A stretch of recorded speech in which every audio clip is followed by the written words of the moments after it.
اللجن اللجن اللجن اللجن يا مولا اللجن اللجن اللجن اللجن اللجن اللجن اللجن يا صاحب السماء اللجن. اعوذ باللہ من الشیطان اللعین الرجیم. بسم اللہ الرحمن الرحیم. الحمد للہ وکفا وسلام علی عبادہ الذین اصطفیٰ. درود بھیجئے محمد علیہ.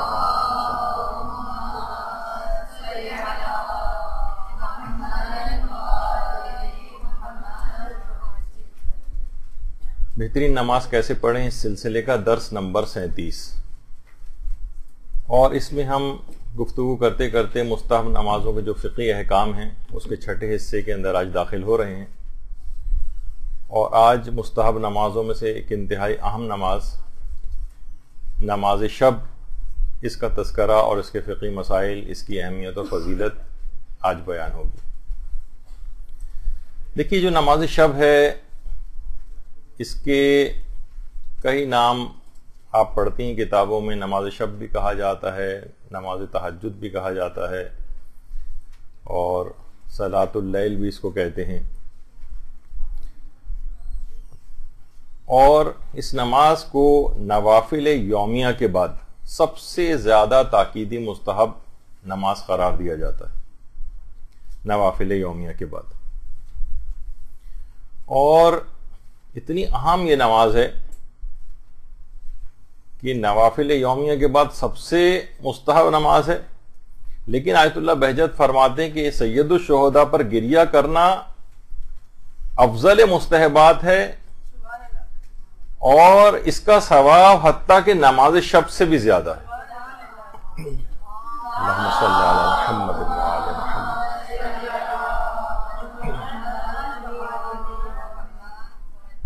یعنی تمام مستحبات سے بالاتر ہے فرماتے ہیں، حتیٰ کہ نماز شب تک سے بھی.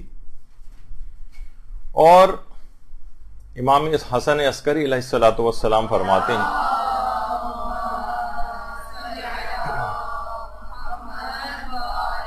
کہ پروردگار عالم تک رسائی ایک ایسا سفر ہے جو رات کی سواری پر سوار ہوئے بغیر طے نہیں ہو سکتا.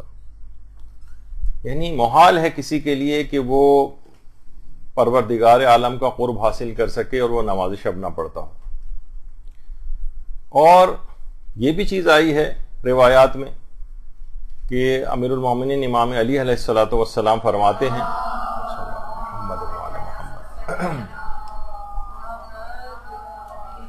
کہ شب و روز تم میں کار فرما ہے، تم بھی ان میں کام کرو. وہ تم سے تمہاری عمریں لے رہے ہیں تو تم بھی ان سے فائدہ اٹھاؤ.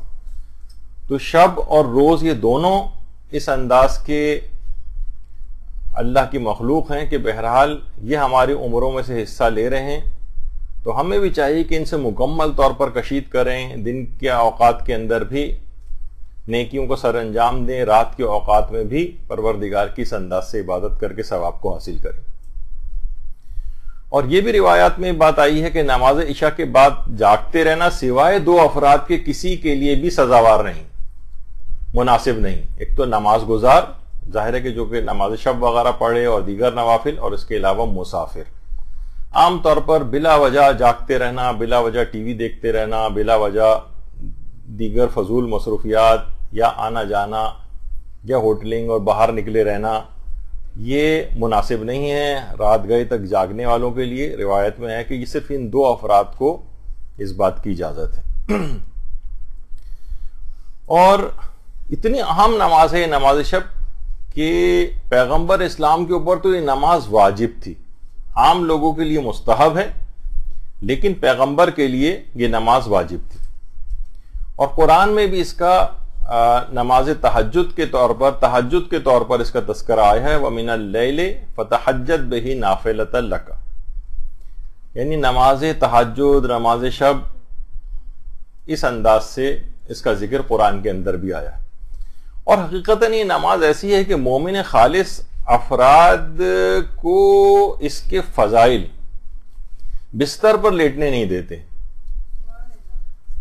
اور روایات میں بھی یہ بات آئی ہے، قرآن کی تو آیات ہیں کہ وہ ایسے افراد کی تعریف کی گئی ہے کہ جو رات کے وقت اپنے پہلوؤں کو بستروں سے الگ رکھتے ہیں،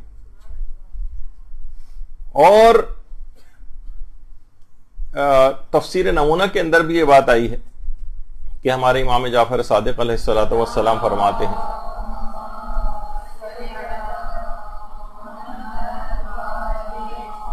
کہ قرآن میں جو بھی نیکیاں ہیں، ہر نیکی کی جزا قرآن کے اندر بیان ہوئی ہے سوائے نماز شب کے، اور اس کے اندر بھی پروردگار نے کہا کہ ان لوگوں کو معلوم نہیں ہے کہ کون کون سی آنکھوں کی ٹھنڈک پروردگار عالم نے ان کے لیے جزا کے طور پر رکھی ہے۔ تو اس سے معلوم یہ چلا کہ قرآن میں ہر نیکی کی جزا کا تذکرہ ہے لیکن سوائے نماز شب کے، اور اس کو پروردگار نے اس انداز سے مبہم طور پر بیان کیا ہے کہ کیسی کیسی خن کی چشم، قرۃ اعین، کیسی کیسی آنکھوں کی ٹھنڈک ہم نے ان کے لیے مہیا کر کے رکھی ہے جنت میں۔ اور نماز شب کے فضائل کی یہی دیوانگی تھی کہ جو کہ امام خمینی کو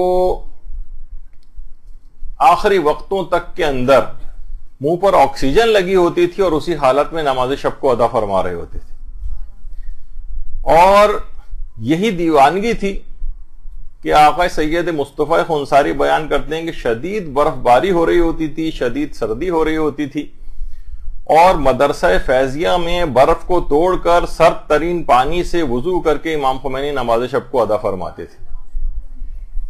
اور پھر کیسے اس کو کوئی شخص نہ انجام دے کہ روایت میں یہ بات آئی ہے کہ اگر کوئی شخص نماز شب نہیں پڑھتا ہے تو وہ شیعت سے بھی خارج ہے۔ بہت بعید ہے کہ کوئی شخص مومن ہو اور وہ نماز شب نہ پڑھے۔ روایت میں یہ بات آئی ہے کہ لیس من شیعتنا من لم یصلی صلاۃ اللیل، یعنی کوئی شخص شیعت میں داخل نہیں ہو سکتا جب تک کہ وہ نماز شب کا پابند نہ ہو۔ اور ارشاد القلوب کے اندر بھی باقاعدہ اس کی جو دوسری جلد ہے اس کے اندر بھی یہ بات بیان ہوئی ہے کہ ایک عالم ایک دفعہ نماز شب پڑھے بغیر سو گئے تھے، تو خواب میں ہاتف غیبی کی ایک آواز آئی ان کو کہ جس وقت خدا صاحبان ایمان کے اندر جنت تقسیم کر رہا ہے یہ بندے سو رہے ہیں، اور یہ لوگ بہشت پر اتنے زیادہ قناعت پسند ہو گئے ہیں کہ جنت ہی کو انہوں نے فراموش کر دیا ہے اور نماز شب نہیں پڑھ رہے ہیں۔ تو یہ بہت ہی حیران کن اور تعجب خیز ایک مرد مومن کے لیے بات ہے کہ وہ مومن اور شیعہ ہو اور وہ نماز شب کا پابند نہ ہو۔ پیغمبر اسلام ختمی مرتبہ صلی اللہ علیہ وآلہ وسلم صلی اللہ علیہ محمد وآلہ محمد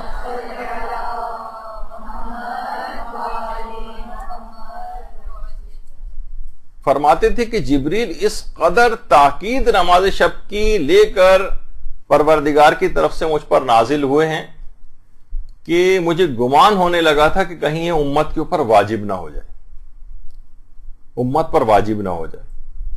اور حضرت ابراہیم علیہ الصلوۃ والسلام کے لیے، حضرت ابراہیم پیغمبر اسلام کے بعد سب سے افضل ترین انبیاء میں سے ہیں۔ روایت میں ملتا ہے کہ ان کو خلیل خدا کا جو لقب ہے یہ دو وجوہات کی بنا پر پیغمبر فرماتے ہیں ان کو عطا ہوا ہے، جو انہوں نے خلت جو کی نعمت سے اور ایک عہدے سے جو سرفراز کیا گیا، اس میں پیغمبر فرماتے ہیں پہلی چیز تو یہ کہ لوگوں کو کھانا کھلایا کرتے تھے، یعنی کوئی ایک کھانا بھی ایسا نہیں ہوتا تھا، یہاں تک کہ تلاش میں نکلتے تھے، مسافروں کو لے کر آتے تھے، لوگوں کو لے کر آتے تھے، کبھی اکیلے کھانا تناول نہیں فرماتے تھے، ہمیشہ لوگوں کو کھانا کھلانا۔ اور دوسری چیز اس وقت نماز شب ادا کرنا جب سب لوگ سو رہے ہوتے ہیں۔ تو ان دو خصوصی وجوہات کی بنا پر حضرت ابراہیم خلیل خدا قرار پائے تھے۔ اور روایات میں بھی بات ملتی ہے کہ کتنے مصائب حضرت زینب سلام اللہ علیہا نے برداشت کیے تھے،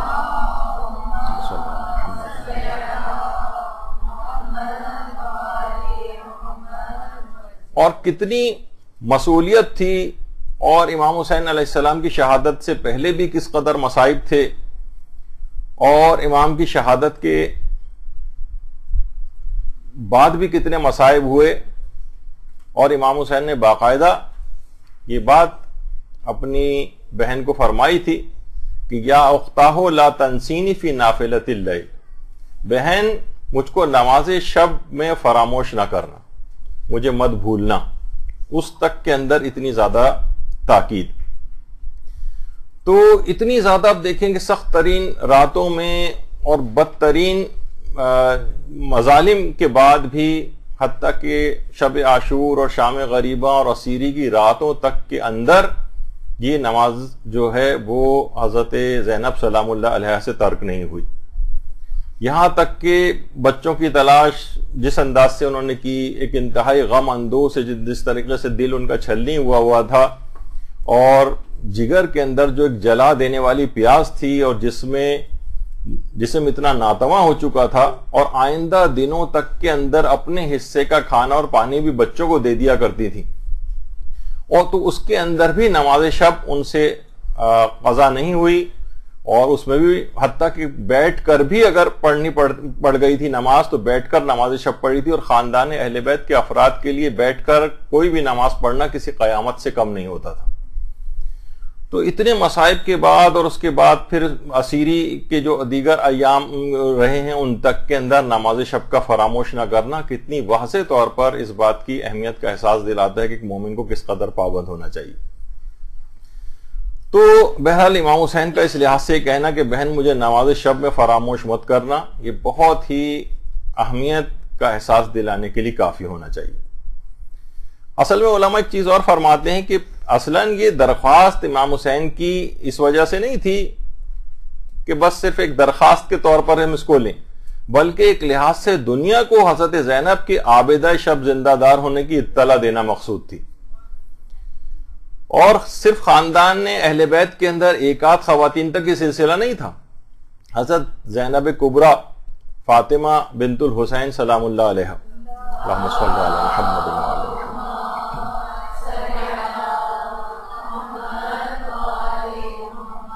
باقاعدہ ان کے اوپر کتابیں بھی ان کی سیرت کے اوپر لکھی گئی ہیں. اس تک کے اندر یہ بات یہ آئی ہے کہ روایت میں یہ بات آئی ہے کہ حضرت فاطمہ کبریٰ تمام شب نماز میں کھڑی رہتی تھیں اور تمام دن روزہ رکھا کرتی تھیں. اچھا دیکھیے، ہم عام طور پر شریف کس کو سمجھتے ہیں؟ دیکھیے، ہم عام طور پر ایک ہوتا ہے کہ اچھا شہری ہو، سگنل نہ توڑے، لائن کے اندر کھڑا ہوا ہو، ٹھیک ہے، قانون کی پاسداری کرے. خصال جو شیخ صدوق کی کتاب ہے اس کے اندر صاحبان ایمان کی شرافت کا معیار یہ قرار دیا گیا ہے کہ وہ نماز شب پڑھتے ہو. صاحب ایمان یعنی ٹھیک ہے تم ایماندار ہو، ٹھیک ہے کہ تم شیعہ ہو، لیکن تمہاری شرافت کا معیار یہ ہے کہ تم اگر نماز شب پڑھتے ہو تو شریف ہو. اور کسی بھی شخص کی عزت کا معیار یہ ہے کہ وہ لوگوں کو اذیت پہنچانے سے باز رہے. اس کا مطلب یہ ہے کہ یہ صاحب عزت شخص ہے، اس کی عزت اور صاحب عزت ہونے کا معیار یہ ہے کہ لوگوں کو تکلیف نہ پہنچائے. شریف ہونے کا معیار یہ ہے کہ نماز شب کا پابند ہو. اور ہمارے امام جعفر صادق علیہ الصلوۃ والسلام، اللہم صلی علی محمد و علی محمد،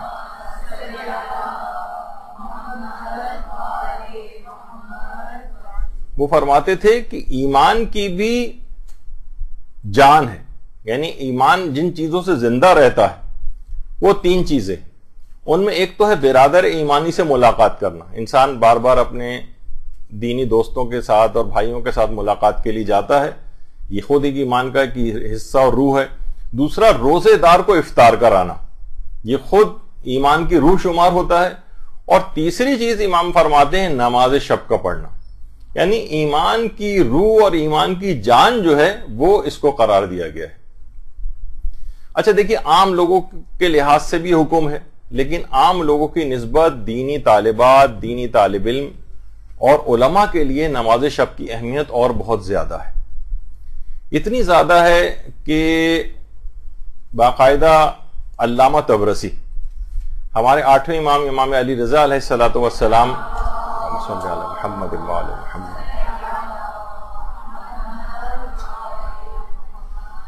ان کا قول کتابوں کے اندر موجود ہے. ان کی کتاب آیت حق کے نام سے لکھی گئی ہے، آیت حق شرح احوال آیت اللہ طبرسی مازندرانی.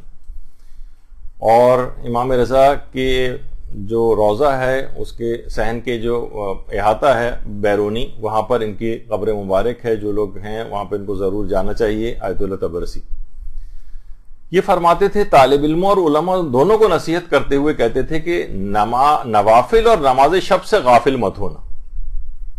ہم اہل علم کا مال یہی ہے، کیونکہ دیکھیے عوام، وہ فرماتے تھے عوام زیادہ سے زیادہ واجبات پر اکتفا کرتے ہیں.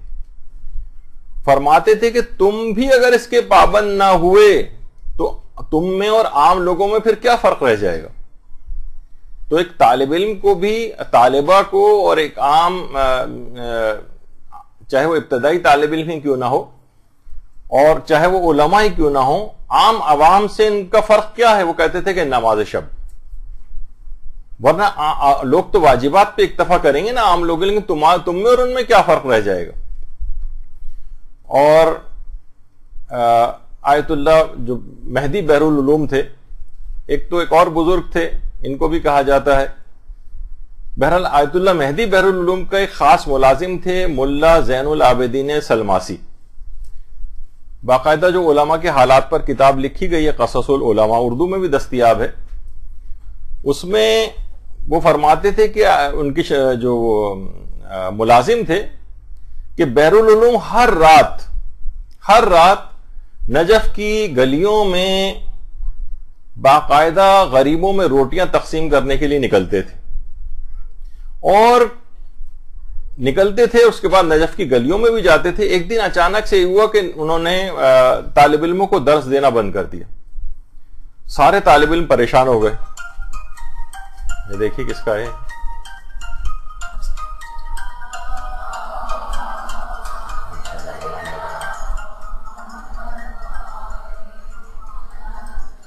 اچھا، کئی دن اس طرح سے ہوا، سارے طالب علم جو ہے وہ بڑے سخت پریشان ہو گئے.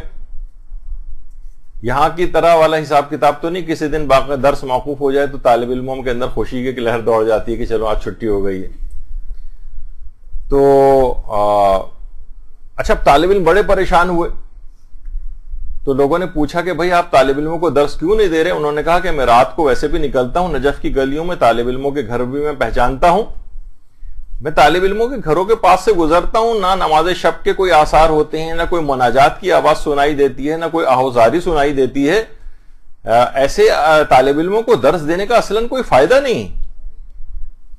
طالب علم اس بات کو سن کر کافی متوجہ ہوئے، اور اس بات کے پھر اس کے بعد انہوں نے پابندی اختیار کی اور کہا کہ ہم آئندہ کے بعد سے نماز شب اور یہ مناجات وغیرہ کو ترک نہیں کریں گے. جب یہ سلسلہ دوبارہ شروع ہوا نماز شب اور مناجات کا، تو پھر کہیں جا کے انہوں نے درس دینا شروع کیا.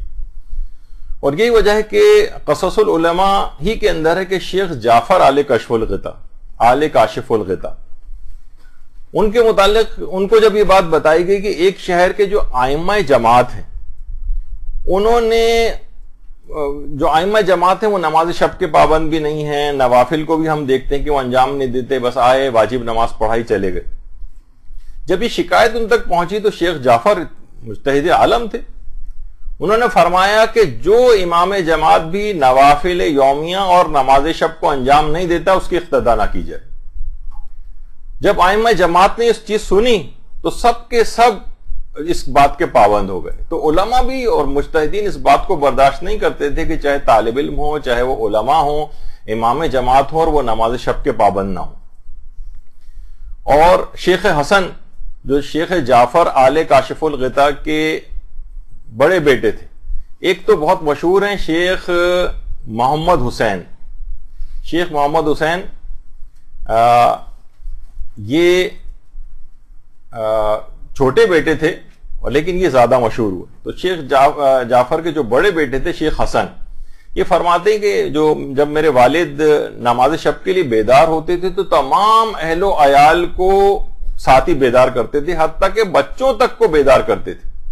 یعنی جو سمجھدار بچے ہوتے تھے ان تک کو بیدار کرتے تھے. یہاں تو یہ دیکھیں یہ صورتحال ہے کہ حتیٰ کہ نماز واجب تک کے لیے بیدار نہیں کیا جاتا ہے اور سوتے رہنے دیا جاتا ہے. ایسی شفقت پدری اور مادری شفقت ہوتی ہے کہ واجبات بھی اس کے اندر ترک ہونے لگتے ہیں، اور وہ چھوٹے بچوں تک کے متعلق اس بات کی پابندی کرواتے تھے کہ ان کا اتنا بڑا نقصان جو ہے وہ نہ ہونے پائے. تو اچھا ظاہر ہے خود بھی چھوٹے تھے. فرماتے ہیں شیخ حسن کہ میں بھی چھوٹا تھا اور نوجوانی کا ابتدائی دور تھا، اس میں بچے شرارتیں بھی کرتے ہیں، تو وہ یہ کرتے تھے کہ جیسے ہی وہ کمرے سے باہر نکل کے جاتے تھے کہ بھئی سب لوگ نماز شب پڑھ لیں، تو میں کمرے میں بستر پہ لیٹے لیٹے ہی آوازیں نکالتا تھا، اللہ اکبر، علیہم ولا الضالین، کفوا احد، سمع اللہ اور بحول اللہ، السلام علیکم ورحمۃ اللہ، بستر پہ لیٹے لیٹے، تاکہ ان کو پتہ چل جائے کہ میں نماز شب میں مشغول ہوں۔ تو بہرحال ایک لحاظ سے ان کی سیرت سے یہ بات پتہ چلی ہے کہ اپنے گھر والوں تک کو اٹھانا نماز شب کے لیے۔ تو طالب علموں کے اندر بھی دیکھیے اتنا اثر اس کا ہوا کہ ایک دوسرے کو بھی طالب علم جو ہے اس زمانے میں اٹھایا کرتے تھے، لیکن اس طرح سے نہیں اٹھاتے تھے کہ جناب پوری دنیا کو پتہ چل جائے کہ ابھی جمعہ بالکل 8 دن ہوئے ہیں آپ کو نماز شب کے پابند ہوئے اور آپ نے اس طرح سے شور مچانا شروع کر دیا اور پورے گھر کو سر کے اوپر اٹھایا ہوا ہے کہ جیسے اب پوری دنیا کو نماز شب کا پابند ہو جانا چاہیے۔ آیت اللہ نجفی کوچانی یہ فرماتے ہیں کہ اصفہان کے مدرسے میں طالب علموں کے حجرے آپس میں ملے ہوئے تھے، ہم طاقچوں میں سوراخ کر کے رسی کے سرے اپنے پیروں پر باندھ لیتے تھے کہ جس کی بھی آنکھ کھل جائے وہ رسی کھینچ کر دوسرے ساتھی کو نماز شب کے لیے بیدار کر دے، اور یہ بات اس وجہ سے کرتے تھے کہ دروازے پر دستک دینے سے دوسرے طالب علموں کی نیند میں خلل نہ پڑے، اور ایک دوسرے کو اس طرح سے اٹھایا کرتے تھے۔ تو واقعتاً انسان کو چاہیے کہ ایک دوسرے کی اس طرح سے ہیلپ کرے۔ کہا جاتا ہے نا کہ لوگ کسی کی جیب سے 10 روپے بھی گر جاتے ہیں تو ہر شخص متوجہ کرتا ہے، ارے دیکھیے آپ کی جیب سے نا 10 روپے گر گئے، اور یہاں لوگوں کی نمازیں واجب قضا ہوئی جا رہی ہیں، لوگوں کی نماز شب کے لوگ پابند نہیں ہیں، اور ذرا سا لوگوں کو 10 روپے کے برابر بھی احساس نہیں کہ متوجہ کریں کہ آپ کوئی چیز پڑھنی چاہیے۔ تو یہ صورتحال ہے۔ اس میں آیت اللہ شہید مرتضی مطہری بھی یہ بات کہتے تھے، بلکہ لوگ ان کے متعلق جو فرماتے ہیں کہ وہ ساری زندگی 2 چیزوں کی حد سے زیادہ آیت اللہ شہید مرتضی مطہری نے پابندی کی، 2 چیزوں کی۔ ایک تو جب تک وہ سوتے نہیں تھے جب تک خاص مقدار میں رات کو تلاوت قرآن نہ کر لیتے تھے، اور دوسرا یہ کہ کسی بھی رات نماز شب پڑھے بغیر نہیں سوتے تھے۔ اچھا دیکھیے یہ ان افراد کے ماننے والوں کی سیرت ہے۔ مثلا سید الشہداء امام حسین علیہ الصلوۃ والسلام،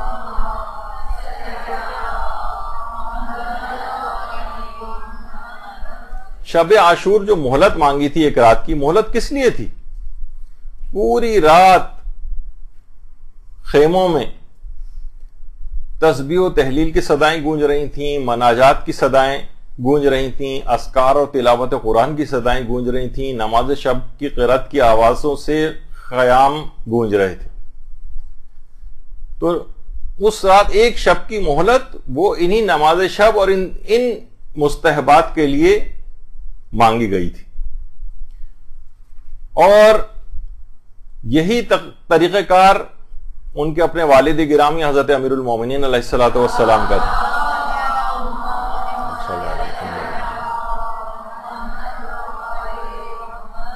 فرماتے تھے کہ جب سے میں نے پیغمبر اسلام سے یہ بات سنی تھی کہ نماز شب نور ہے، تب سے میں نے ہرگز کبھی نماز شب کو ترک نہیں کیا۔ ابن قوا نام کا ایک منافق بیٹھا ہوا تھا امام کے پاس اور کہا کہ مولا کیا لیلۃ الحریر میں بھی آپ نے نماز شب کو ترک نہیں کیا تھا؟ فرمایا ہاں، لیلۃ الحریر میں بھی نماز شب کو ترک نہیں کیا تھا میں نے۔ لیلۃ الحریر اس کو کہا اس وجہ سے جاتا ہے کتوں کے رونے کی رات، یعنی دیکھیں 1.5 سال تک صفین کی جنگ چلی تھی اور اس میں سب سے زیادہ شدید ترین لڑائی جس رات کو ہوئی تھی وہ لیلۃ الحریر تھی۔ اسی وجہ سے اس کا انعام ہے جب حاکم شام کے سپاہی زخم کھائے ہوئے کتوں کی مانند فریادیں بلند کر رہے تھے، سوائے اس رات کو تلواروں کی جھنکار کے اور دانتوں کے کچکچانے کے اور آہوں اور سسکیوں کے علاوہ کچھ اس رات کو سنائی نہیں دے رہا تھا۔ امیر المومنین فرماتے ہیں کہ اس رات لیلۃ الحریر میں بھی میں نے نماز شب کو ترک نہیں کیا تھا۔ تو یہ ایسی عظیم الشان نماز ہے کہ واقعتاً روایات میں آیا ہے، وسائل الشیعہ میں ہمارے چھٹے امام امام جعفر صادق علیہ الصلوۃ والسلام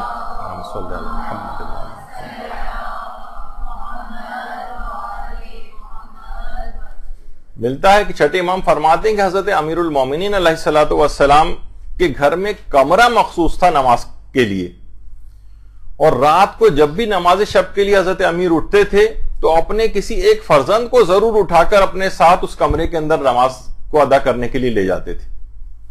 اور روایت میں پیغمبر کے لیے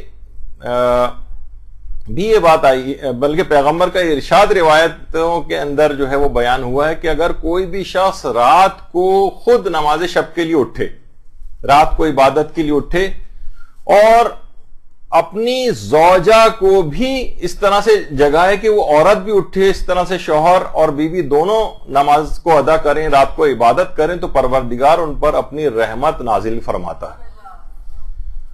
اور یہی وجہ ہے کہ پیغمبر نے 3 مرتبہ فرمایا تھا کہ یا علی علیک بصلاۃ اللیل وعلیک بصلاۃ اللیل وعلیک بصلاۃ اللیل، 3 دفعہ فرمایا تھا کہ علی نماز شب کی پابندی کرو، نماز شب کی پابندی کرو، نماز شب کی پابندی کرو۔ تو بڑی عظیم الشان یہ جو نماز ہے، اور ابھی آپ نے سنا تھا آیت اللہ تبرسی کا ہی کہ یہ ہم علماء اور طالب علموں کا یہی تو ایک مال ہے، ورنہ عوام تو اس کی پابندی نہیں کرتے ہیں۔ یہی وجہ ہے کہ آیت اللہ مرشی نجفی، آیت اللہ مرشی نجفی وہی ہیں کہ جنہوں نے ایک بہترین ایشیا کا سب سے بڑے کتاب خانوں میں اور لائبریریز میں جس کا شمار ہوتا ہے کتاب خانہ آیت اللہ مرشی نجفی، قم میں حضرت معصومہ کے روضے کے بالکل سامنے، انہوں نے باقاعدہ جو اپنا وصیت نامہ لکھا تھا اس کے اندر اپنے بیٹے سے یہ بات کہی تھی، اور آیت اللہ مرشی نجفی نے ایک سجدگاہ اپنے پاس رکھی ہوئی تھی، اور ائمہ کے تمام قبور کی مٹی بھی جمع کر کے اپنے پاس رکھی ہوئی تھی، تو ایک سجدگاہ ہر وقت ان کے ساتھ ساتھ ہوتی تھی، جہاں بھی ہوتے تھے وہ سجدگاہ ساتھ ہوتی تھی، حتیٰ کہ ہاسپٹل کے اندر بھی کبھی بیمار بھی ہوتے تھے تو نماز شب کو آیت اللہ مرشی نجفی وہیں پر ادا فرماتے تھے، بستر پہ بیٹھے بیٹھے ادا فرماتے تھے، اور جب تک کھڑے ہونے کی حالت رہی ہاسپٹل کے اندر بھی کبھی اس نماز کو بیٹھ کر نہیں پڑھا ہے انہوں نے، اور اس وقت بھی ان کے پاس وہ سجدگاہ ہوتی تھی، ایک جا نماز ان کے پاس ہوتی تھی۔ تو باقاعدہ طور پر انہوں نے اپنے بیٹے کو وصیت کی تھی کہ میری وہ جائے نماز جس پر میں نے 70 سال نماز شب ادا کی، اور میری وہ تسبیح جو تربت امام حسین سے بنی ہوئی ہے، جس کے ہر دانے پر میں ہر صبح استغفار پڑھا کرتا تھا، وہ میرے ساتھ میری قبر کے اندر ساتھ دفن کی جائے۔ 70 سال تک ایک مصلی یا ایک جانماز ایسی جگہ جس پر انہوں نے نماز شب پڑھی تھی، کہا یہ میرے ساتھ دفن کی جائے۔ تو یہ باتیں ساری اس لحاظ سے متوجہ کرنے کے لیے ہیں، اور اس کے بعد جب آیت اللہ مرشی نجفی کو قبر میں دفن کیا گیا تو یہ تمام چیزیں ان کے ساتھ دفن کی گئی جو ان کی وصیت کے مطابق تھی۔ تو یہ تمام چیزیں اہمیت کا احساس دلانے کے لیے، ورنہ ایک مرجع یہ تو سوچیں کہ ان کا تو بہت زیادہ ان کے لیے سہولت اور آسانی تھی کہ یہ معصومہ قوم کے روضے کے اندر ان کی قبر کے بہت قریب دفن ہو سکتے تھے، لیکن انہوں نے کہا نہیں، میری قبر وہ سامنے لائبریری میں دروازے کے قریب قرار دی جائے کہ تاکہ طالب علم جب پڑھنے کے لیے جائیں تو ان کے قدموں کی خاک اڑ اڑ کے میری قبر کے اوپر گرے۔ تو یہ علماء کا ایک طریقہ کار ہے جس لحاظ سے وہ امر بالمعروف اور نہی عن المنکر کیا کرتے۔ تو اور بعض اوقات یہ تحدیث نعمت بھی ہوتی، تحدیث نعمت یعنی نعمت کو بیان کرنا، نعمت کا اظہار، اس میں کوئی ریاکاری وغیرہ کا خدا نخواستہ پہلو نہیں ہوتا ہے۔ اور جب بھی انہوں نے کہا اگر نہ لوگوں کے دماغ میں آ سکتا ہے کہ بھائی جناب انہوں نے یہ کیوں بتایا کہ 70 سال میں نے نماز شب اس پیدا کی اور سحر کے وقت میں استغفار کیا کرتا تھا، تاکہ لوگوں کے اندر شوق اور جذبہ پیدا ہو اس کو بھی تحدیث نعمت، ایک نعمت ان کو ملی ہے، اس کا اظہار کرنا تاکہ لوگوں کے اندر بھی وہ چیز فروغ پائے۔ یہی وجہ ہے کہ دئبل خزائی جو کہ ہمارے امام رضا علیہ الصلوۃ والسلام کے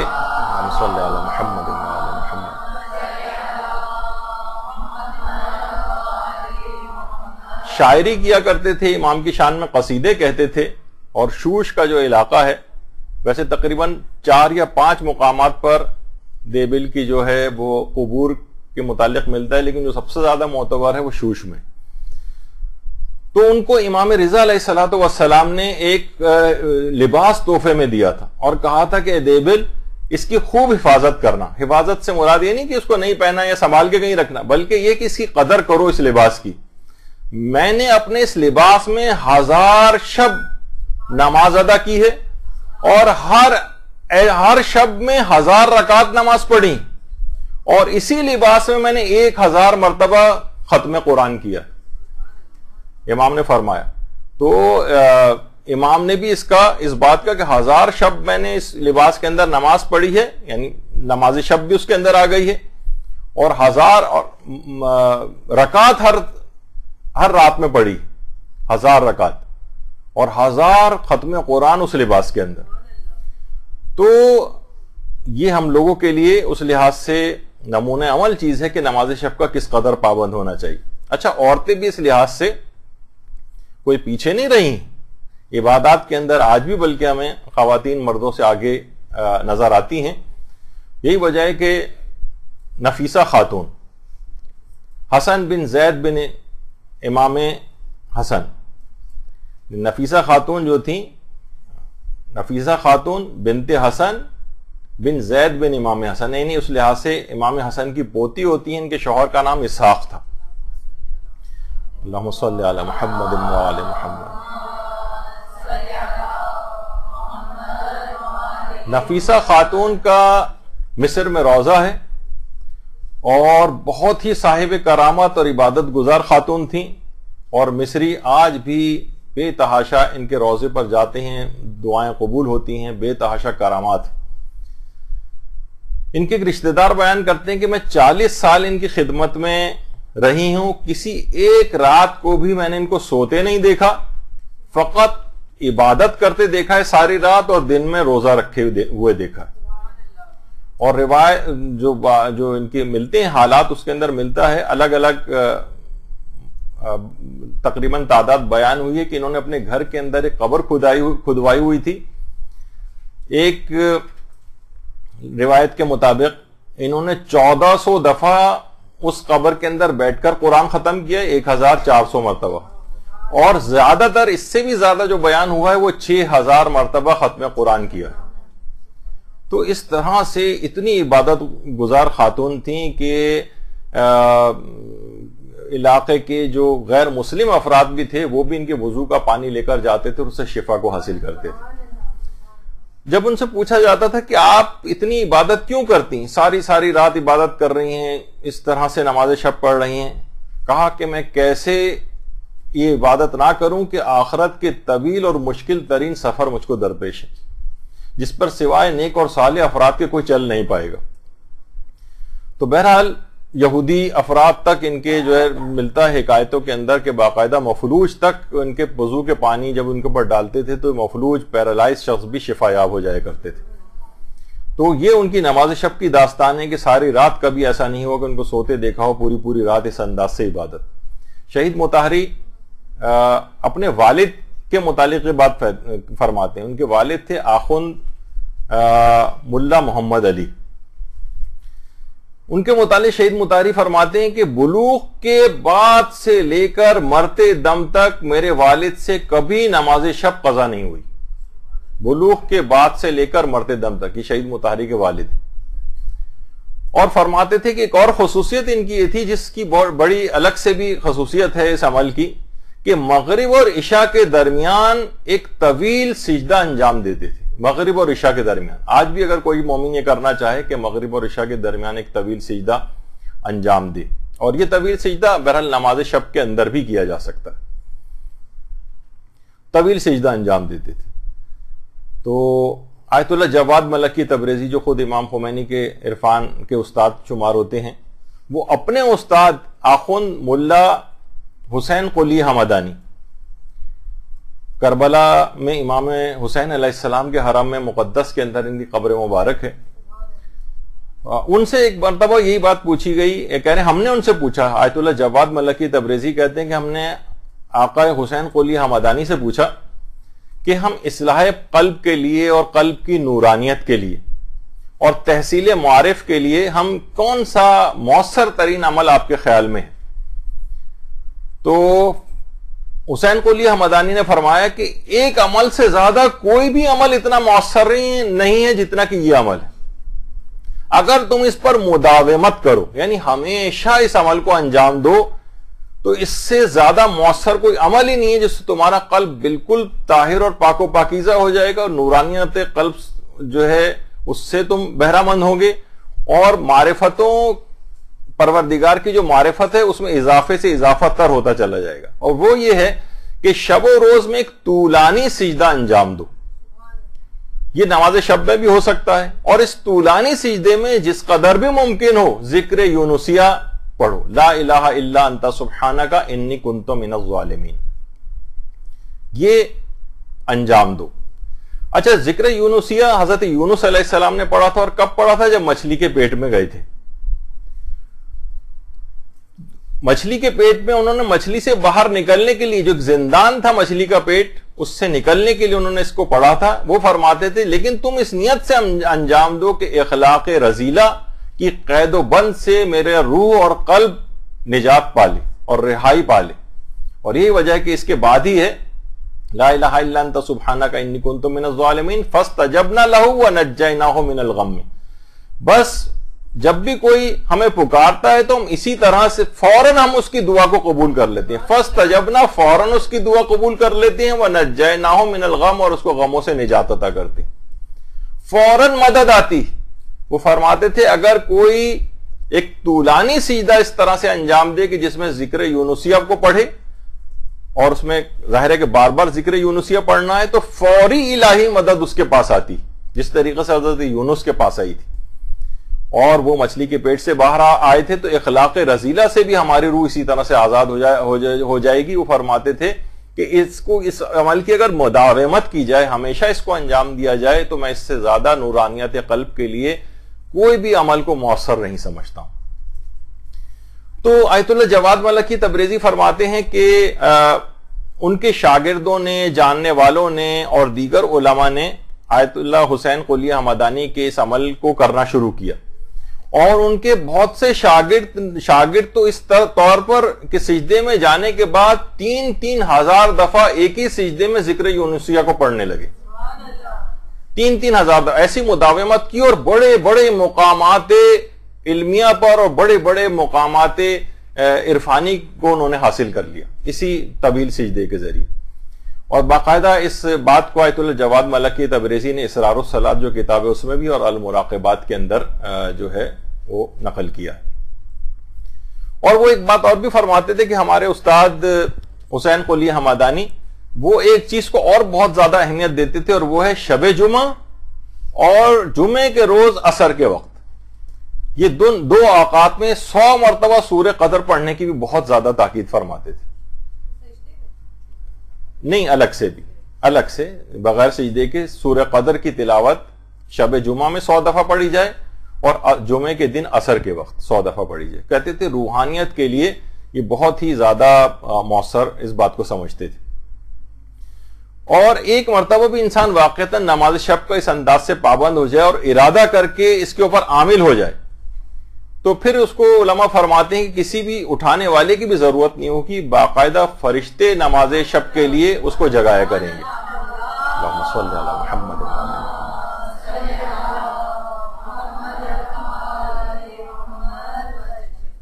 اور باقاعدہ اس کے لیے جیسے کہ آیت اللہ بہجت سے بھی کسی نے کہا تھا، اس کو آیت اللہ بہجت کی کرامات کے اندر بھی یہ چیز کہی جاتی ہے. ایک شخص ان کے پاس آیا اور طالب علم آ کر کہنے لگا کہ میں نماز شب کو نہیں اٹھ پاتا ہوں.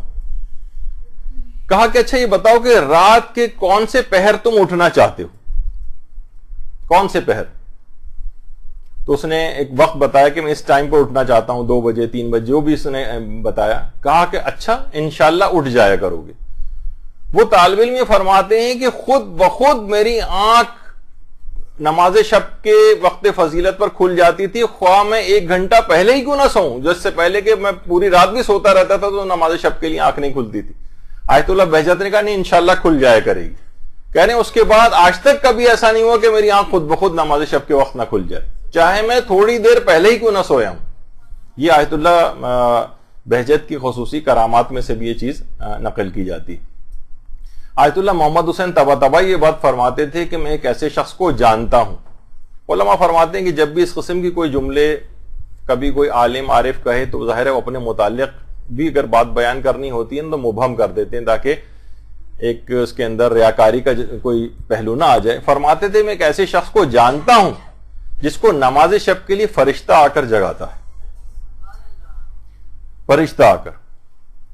اور علماء کی سیرت میں بھی ہم دیکھتے ہیں کہ مصطفیٰ خمینی جو امام خمینی کے بیٹے تھے, وہ فرماتے ہیں ایک دفعہ ہمارے گھر میں کچھ مہمان بھی آئے ہوئے تھے اور نچلی منزل کے اوپر مہمان تھے.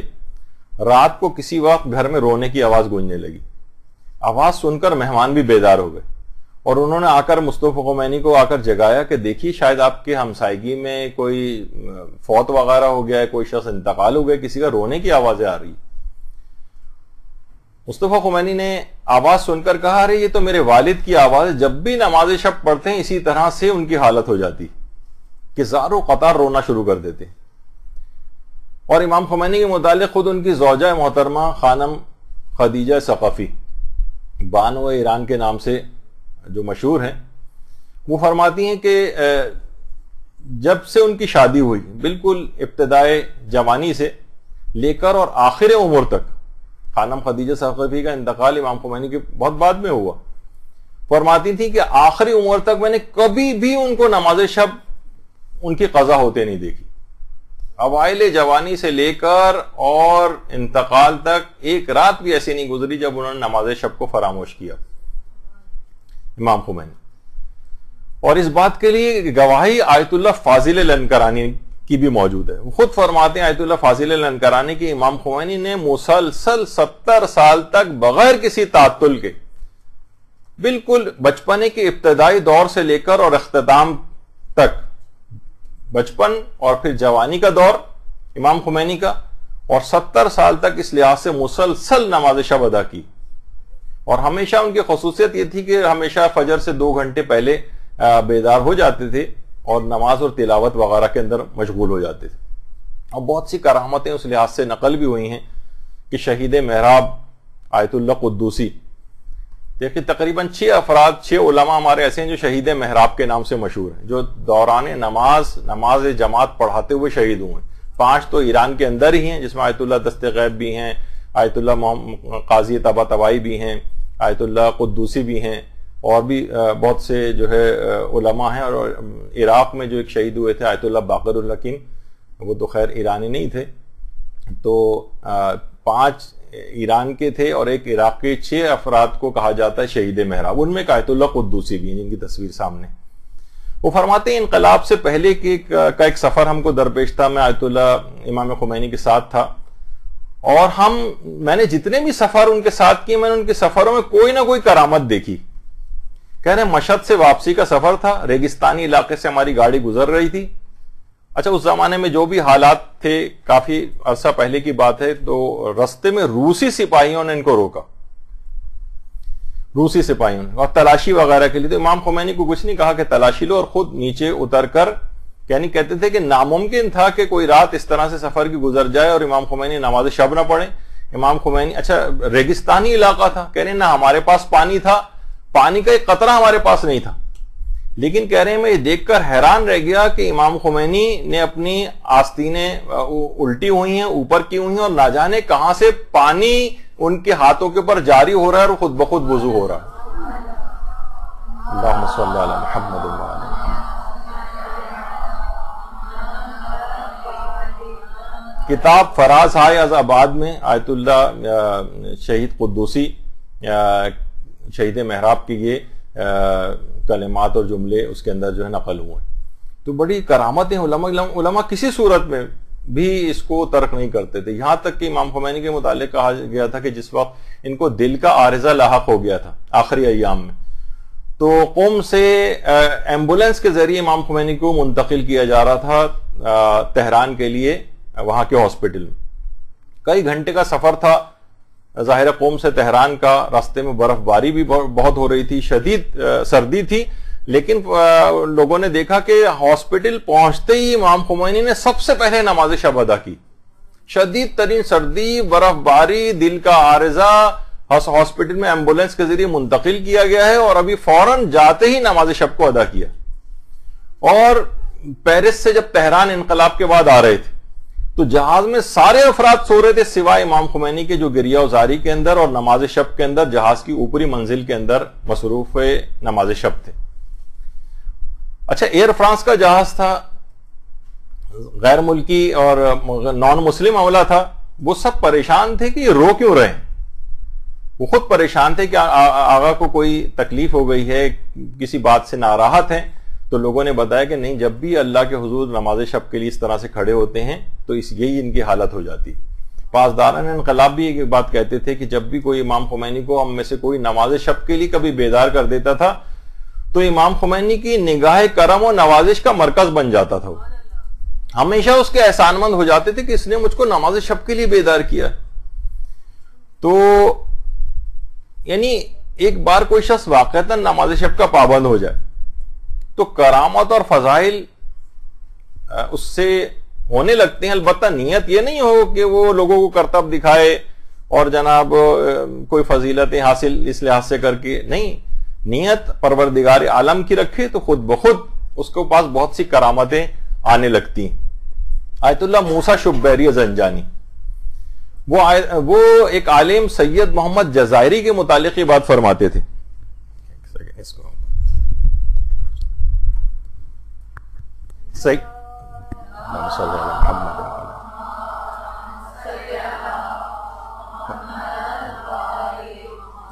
فرماتے تھے کہ آقا سید محمد جزائری استخارہ تسبیح کے بہت ماہر تھے۔ استخارہ تسبیح، یہاں تک کہ وہ استخارہ کرانے والوں کی نیتوں تک سے واقف ہو جاتے تھے۔ تو ایک عالم تھے آقا رضا زنجانی، ان کے مالک مکان نے ان کو نوٹس دے دیا کہ بھئی آپ گھر خالی کر دیں، میں نے تو اپنا گھر فروخت کر دیا، اب آپ جائیں جہاں بھی آپ کو جانا ہے۔ وہ بہت حیران اور پریشان سرگرداں ہو گئے کہ بھئی میں کیا کروں، کہاں میں سامان لے کے گھر والوں کو اور بچوں کو لے کے کہاں جاؤں گا۔ تو انہوں نے فیصلہ کیا کہ مجھے سید محمد جزائری سے استخارہ کروانا چاہیے۔ سید محمد جزائری جو زمانے میں استخارے کے بڑے اسپیشلسٹ سمجھے جاتے تھے، انہوں نے استخارہ کیا اور کہا کہ تمہیں کہیں جانے کی ضرورت نہیں ہے، خریدار کو زمین کے اوپر پاؤں رکھنا بھی نصیب نہیں ہوگا اس مکان کی۔ یعنی جس نے مکان خریدا تھا نا، مالک مکان نے نوٹس دیا تھا کہ مکان تو میں بیچ چکا ہوں، خریدار اب یہاں پہ آنے والے، اب اپنے انتظام کر لیں۔ انہوں نے کہا کہ استخارہ دیکھا اور کہا کہ اس خریدار کو تو مکان کی زمین پہ پاؤں رکھنا بھی نصیب نہیں ہوگا، اور کہہ رہے ہیں چند روز بعد ہی اس کو دل کا دورہ پڑا اور انتقال کر کے ڈیل کینسل ہو گئی۔ اچھا، اتنی زیادہ ان کی شہرت تھی کہ قوم کا جو اس زمانے میں حاکم گورنر جو بھی تھا، سید محمد جزائری کا دوست بھی تھا، یعنی جن کے پاس یہ والی طاقت تھی۔ تو وہ بھی ان کے پاس آیا اور اس نے کہا کہ میں ایک استخارہ کرانا چاہتا ہوں۔ انہوں نے استخارہ کیا تو اس نے کہا کہ اچھا، بلکہ ان کی نیت بھی بتا دی کہ تم اس نیت سے استخارہ کروا رہے ہو۔ اس نے امتحان لینے کے لیے کہا کہ اچھا ایک دوسرا استخارہ اور دیکھ لیں، میں دوسری ایک اور نیت کر رہا ہوں، اور نیت اس نے پہلے والی نیت ہی رکھی جو جس سے پہلا استخارہ دکھوایا تھا۔ تو انہوں نے کہا سید محمد جزائری نے کہ یہ تم نے دوبارہ مجھ سے اسی نیت سے استخارہ کیوں دکھوایا ہے؟ یعنی اس نیت سے بھی واقف ہو گئے تھے۔ تو آیت اللہ شبیری زنجانی فرماتے ہیں ایک دفعہ میں نے ان کے بیٹے سے بات پوچھی کہ تمہارے والد کو یہ کرامت کیسے ملی، یعنی استخارے میں نیتوں کا لوگوں کو پتہ چلا لینا۔ تو ان کے بیٹے نے کہا اور تو کوئی بات میں جانتا نہیں ہوں اتنی، لیکن میرا خیال یہ ہے کہ وہ نماز شب کی پابندی کی وجہ سے ان کو یہ کرامت ملی۔ ان کے بیٹے نے کہا کہ ہم نے سنا ہے کہ 14 سال کی عمر سے ہمارے والد نماز شب کی اس قدر پابند تھے کہ انتقال تک کبھی نماز شب کو قضا نہیں کیا۔ تو آپ نے دیکھا کہ اس سے کتنی کرامتوں کا انسان کے پاس ظہور ہونے لگتا ہے، کتنی طاقتیں اس کے پاس اس لحاظ سے آ جاتی ہیں روحانی اعتبار سے کہ، لیکن یہ کہ بہرحال کیونکہ عبادت پروردگار کی انجام دینی ہے تو اس کے ساتھ لگی ہوئی ایک پیکیج کے اندر کچھ چیزیں ہیں، لیکن نیت پروردگار عالم کی عبادت کی خالص انسان کو رکھنی چاہیے۔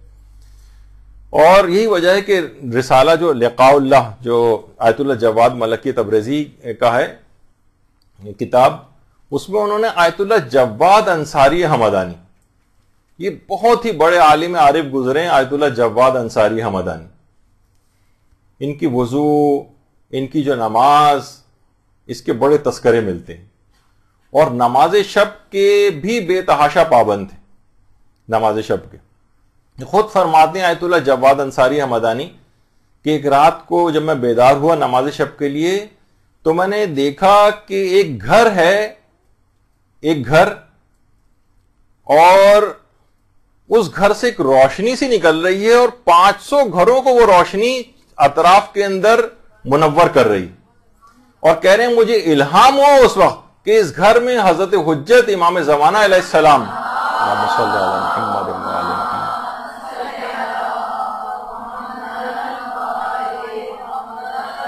حضرت حجت اس گھر میں نماز شب ادا فرما رہے ہیں۔ ایک نور سا اس گھر سے نکل رہا ہے جو اطراف کے 500 گھروں کو بھی منور کر رہا ہے۔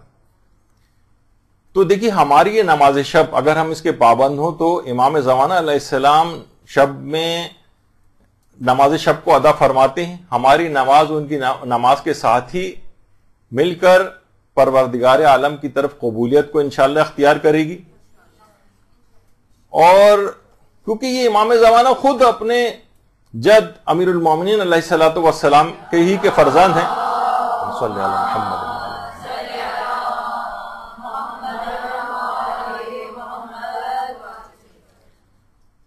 کہ ان کی کنیز تھی ام سعید، ایک کنیز تھی ام سعید نام کی۔ ان سے کسی نے پوچھا کہ امیر المومنین علیہ السلام کی رمضانوں میں جو عبادت تھی اور دوسرے مہینوں میں جو عبادت تھی ان میں کیا فرق تھا؟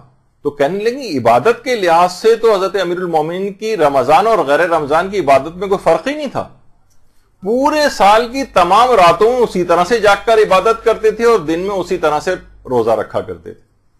یعنی پورے جب یہی وجہ ہے کہ جب شب 19 رمضان کو گھر سے نکل کر جا رہے تھے تو آسمان کو دیکھ کر کہا تھا کہ اے طلوع فجر گواہ رہنا، کبھی ایسا نہیں ہوا ہے کہ تو طلوع ہوئی ہو اور علی سو رہا ہو۔ تو بہرحال یہ دیکھیے جو لذت ہے، جو سحر خیزی کی لذت ہے، یہ نماز شب کی لذت ہے، یہ عرفا ایسی محسوس کرتے ہیں کہ اس کے مقابلے میں کوئی لذت محسوس نہیں ہوتی۔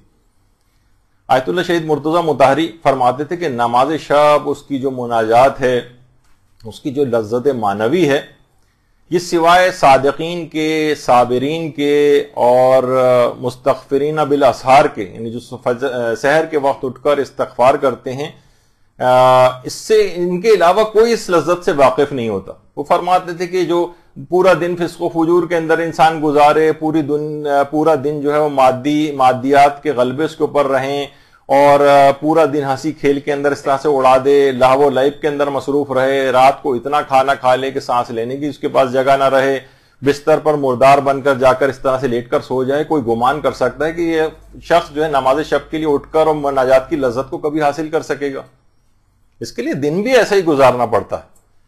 تو شہید مطہری کے متعلق باقاعدہ احیاء تفکر اسلامی کے اندر یہ بات لکھی کہ روزانہ ایک جز قرآن کا، یعنی ایک سپارہ روزانہ جو ہے تلاوت کرتے تھے، اور رات کے وقت کچھ وقت آرام کرتے تھے، اور اس کے بعد پھر نماز شب کے لیے اٹھا کرتے تھے، اور کہتے تھے ان دو چیزوں کے اوپر اگر کوئی شخص عامل ہو جائے، دو چیزوں پر عامل ہو جائے اگر کوئی شخص، یعنی روزانہ ایک پارے کی تلاوت اور کچھ وقت آرام کرنے کے بعد نماز شب کے لیے اگر کوئی شخص اٹھ جائے، تو فرماتے تھے اس کے بعد وہ 100 سال کی بھی عمر گزارے، ایک رات کبھی ایسی نہیں گزرے گی کہ جس رات کو وہ آرام کے ساتھ نہ سوئے، سکون کی نیند نہ سوئے، اور اس کا دل زندہ نہ ہو جائے۔ یعنی کہتے تھے ممکن ہی نہیں۔ تو دنیاوی لذتوں اور گناہوں کو ترک کرنے سے اصل میں یہ لذت حاصل ہوتی، یعنی ایسا نہیں ہے کہ کوئی بس لذت حاصل ہونے لگے گی نماز شب کی اس کو جب تک کہ وہ گناہوں کو نہیں چھوڑے گا۔ اور جب کوئی شخص اس انداز سے گناہوں کو ترک کرنے کے بعد نماز شب ادا کرے تو اس کے بعد جب بھی وہ ذکر خدا کرے گا اور نماز شب کے اذکار کو ادا کرے گا، در و دیوار اس کے ساتھ ہم آہنگ ہو کر تسبیح پروردگار کرنے لگتے ہیں۔ اللہم صلی علی محمد وعلی محمد۔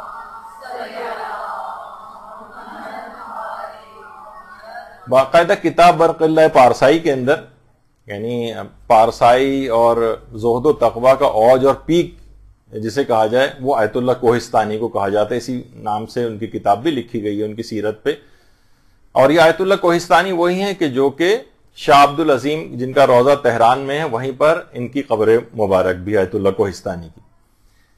تو ان کے شاگردوں نے دیکھا کہ ایک رات کو وہ بہت زیادہ گریہ وزاری کر رہے ہیں اور نماز شب کو ادا کرنے کے بعد صحیفہ سجادیہ کی ایک دعا کو پڑھ رہے ہیں.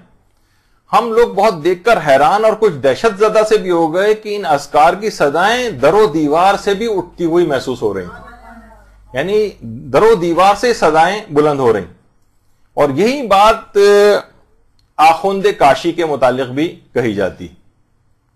آخوند کاشی باقاعدہ ان کے موضوع پر بھی ایک کتاب لکھی گئی ہے، ان کی سیرت پر شرح احوال آخوند ملا محمد کاشانی، آخوند کاشی کے نام سے لیکن مشہور ہیں.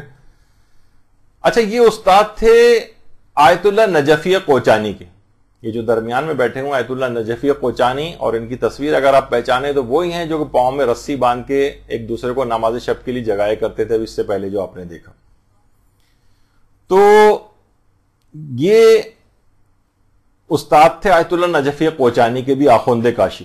یہ جب نماز پڑھتے تھے اور مناجات و گریہ کرتے تھے تو مدرسے کے طلاب بھی کہتے تھے کہ مدرسے کی دیواروں سے ہم نے سبوح قدوس رب الملائکۃ والروح کی آوازیں نکلتے دیکھی. تو آج کل کے تو دیکھیے طالب علم جو ہے وہ بہرحال عبادت سے بھی بھاگتے ہیں، اور باقاعدہ کچھ تو اس قسم کے مغالطوں کے اندر حوزہ علمیہ کے کچھ طالب علموں کو بھی دیکھا گیا ہے، سب نہیں، کچھ طالب علم، یہ تو میں نے ایسی آپ کو تاکہ آپ کو اندازہ ہو جائے، وہ یعنی کچھ طالب علموں کا اپنا یہ نظریہ ہے کہ صرف ہمیں درس پڑھنا چاہیے. نماز شب معنی تحصیل علم دین ہے، یعنی اگر اس میں ہم ٹائم لگائیں گے اس سے بہتر نہیں کہ اتلاف وقت ہے تو کہ عبادت ٹھیک ہے، جب علم کوئی حاصل ہو جائے گا تو پڑھتے رہیں گے بعد میں نماز شب. علماء فرماتے ہیں سخت اشتباہ، توفیقات علمی کا حصول خود جو ہے جس سے طالب علم کو فائدہ ہوتا ہے وہ خود نماز شب پڑھنے سے ہوتا ہے. آیت اللہ جواد ملکی تبریزی رہبر معظم اکثر ان کی جب بھی وہاں آتے ہیں قوم ان کی قبر پر ضرور جاتے ہیں، وہ فرماتے تھے کہ میں ایسے افراد کو جانتا ہوں باقاعدہ کہ جو نماز شب پڑھ کر بڑے بڑے مقامات علمیہ اور عرفانیہ کے اوپر پہنچے، اور جن افراد نے بھی نماز شب کو چھوڑ کر علم حاصل کرنے کی کوشش کی، مطالعے کے اندر غرق رہے، انہوں نے پوری کوشش کی، تب بھی وہ باوجود اس کے کہ پورے وقت انہوں نے علم دین کو لگایا نماز شب کو چھوڑ کر، لیکن وہ کبھی کسی بڑے علمی مقام تک نہیں پہنچ سکے. ایک بے برکتی ہے، وہ علم نورانیت سے آ رہی ہے کہ جس کے ساتھ طالب علم نماز شب نہ پڑھے.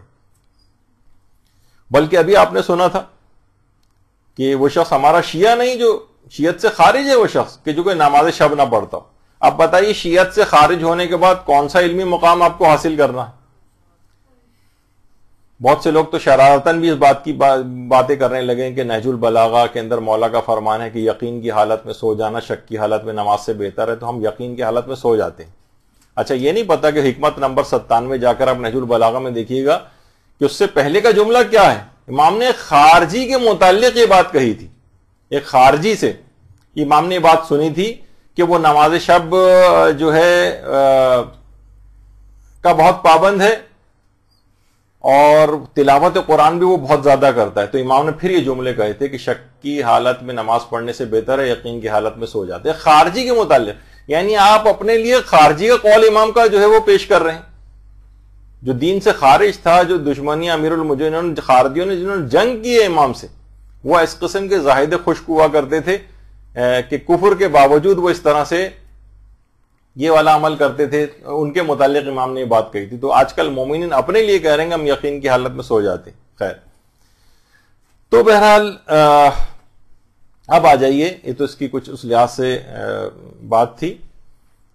اب آ جائیے کچھ اس کے فقہی مسائل پر. نماز شب کی کل رکعت کتنی ہیں؟ 11 رکعت کی نماز ہے، اور 2 کر کے 4 نمازیں تو نماز شب کی نیت سے پڑھی جائیں گی، 2 رکعت نماز شفا کی نیت سے پڑھی جائے گی، اور 1 رکعت نماز وتر کی نیت سے پڑھی جائے گی. اچھا، یہ جو نماز شب کا ایک لحاظ سے دیکھا جائے تو اس میں 8 رکعت 2 کر کے ایک جیسی نمازیں ہیں، اور اس کے بعد پھر 2 رکعت نماز شفع اور 1 رکعت نماز وتر. اس میں سب سے زیادہ بافضیلت حصہ کون سا ہے؟ علماء فرماتے ہیں سب سے زیادہ بافضیلت حصہ آخری والا ہے. آخری والے سے مراد 2 رکعت نماز شفع اور 1 رکعت نماز وتر کا. یہ سب سے زیادہ بافضیلت ہے. اچھا، یعنی یہ باقی 8 رکعت سے بھی زیادہ فضیلت کا حامل ہے. اچھا، اب 11 رکعتی جو نماز شب ہے، اس میں کون سی نماز سب سے زیادہ بافضیلت ہے؟ ابھی تو آپ نے سنا آخری والا. آخری کے اندر سے بھی نماز شفع جو ہے اس کی فضیلت نماز وتر سے زیادہ ہے. تو اس لحاظ سے پوری 11 رکعت میں سے جو سب سے زیادہ بافضیلت نماز ہے وہ نماز شفع. اچھا، نماز شب کا وقت کب سے کب تک ہوتا ہے؟ دیکھیں، آیت اللہ سیستانی کے نزدیک تو غروب آفتاب سے ہی نماز شب کا وقت شروع ہو جاتا ہے، اور لیکن پڑھی اس وقت جائے گی کہ جب جتنی دیر میں نماز مغربین پڑھی جاتی ہے اتنا وقت گزر جائے. یعنی بلکہ نماز مغربین پڑھ ہی لیں، اس کے بعد ظاہر ہے کہ نماز شب کو پڑھ سکتے ہیں، اور اس کا وقت چلے گا یہاں تک کہ فجر تک اس کا وقت رہے گا. البتہ یعنی آیت اللہ سیستانی کے مقلدین نماز شب کو نماز مغربین پڑھنے کے فوراً بعد بھی پڑھ سکتے ہیں، فوراً بعد بھی. البتہ اس کا ثواب نسبتاً کم ہے کیونکہ اس کا ایک وقت فضیلت بھی ہے. وقت فضیلت کیا ہے؟ دیکھیں، قول مشہور یہ ہے، زیادہ تر علماء کا نظر یہ ہے کہ اصل وقت اس کا شروع ہوتا ہے آدھی رات کے بعد سے، آدھی رات اور طلوع فجر تک. لیکن آقا سیستانی کا ایک ایکسپشن ہے، وحید خراسانی بھی یہی کہتے ہیں. وہ فرماتے ہیں کہ نہیں، نماز مغربین پڑھنے کے فوراً بعد بھی آپ اس کو پڑھ سکتے ہیں لیکن وقت فضیلت ابھی نہیں آیا. وقت فضیلت آئے گا آدھی رات کے بعد، اور خاص طور پر آخری جو پہر رات کا ہوتا ہے، اور اس میں بھی فجر سے جتنا قریب پڑھی جائے گی اتنا زیادہ اس کو ثواب ملے گا. نماز شب کا جو وقت فضیلت ہے وہ فجر سے قریب ترین ہے. عام طور پر یہ وہی وقت ہوتا ہے جو رمضانوں میں روزہ سحری بند ہونے کا وقت ہوتا ہے، یعنی تقریباً 10-12 منٹ پہلے آپ سحری اپنی بند کر دیتی ہیں. تو سب سے بہتر یہ ہے کہ نماز فجر جس وقت آپ پڑھیں گے اس سے 10 منٹ پہلے کا جو امساک کا پیریڈ ہوتا ہے، عام طور پر لوگ احتیاط کرتے ہیں اور اس دوران کچھ کھاتے پیتے نہیں ہیں، تو اس دوران بہتر ہے کہ نماز شب کو سب سے بافضیلت وقت وہ ہے. البتہ جیسے کہ ابھی آپ نے دیکھا کہ اس کا دورانیہ طویل ہے، اور بالکل نماز مغربین کے فوراً بعد سے لے کر فجر تک اس کا ٹائم رہتا ہے. اچھا، اب ایک سوال ہے کہ کیا نماز شب میں کمتر رکعت پر اختصار کی شرعاً اجازت ہے؟ بھئی 11 رکعت ہمارے لیے پڑھنا مشکل ہے، معلوم ہے کہ فضیلت بہت زیادہ ہے، 11 ہی پڑھنی چاہیے لیکن نہیں پڑھی جاتی یا ابھی عادت نہیں ہوئی ہے. تو جی ہاں، شرعاً اس کی اجازت ہے کہ اس کو آخری 3 رکعت جو ہیں نماز شفع 2 رکعت اور 1 رکعت نماز وتر، اس پر بھی آپ اختصار کر سکتے ہیں. نماز وتر یا نماز وتر اور نماز شفع، یعنی باقاعدہ اس بات کی شرعی طور پر اجازت ہے. البتہ ثواب ظاہر ہے اس کے مقابلے میں 11 رکعت مکمل پڑھنے کا ثواب زیادہ ملے گا. لیکن بہرحال اگر کوئی چاہتا ہے کہ نہیں نماز شب میرے ہاتھ سے نکلنے نہ پائے، اس کا ثواب تو کم سے کم وہ اس طرح سے ضرور کر لے، کیونکہ پیغمبر اکرم صلی اللہ علیہ وآلہ وسلم صلی اللہ محمد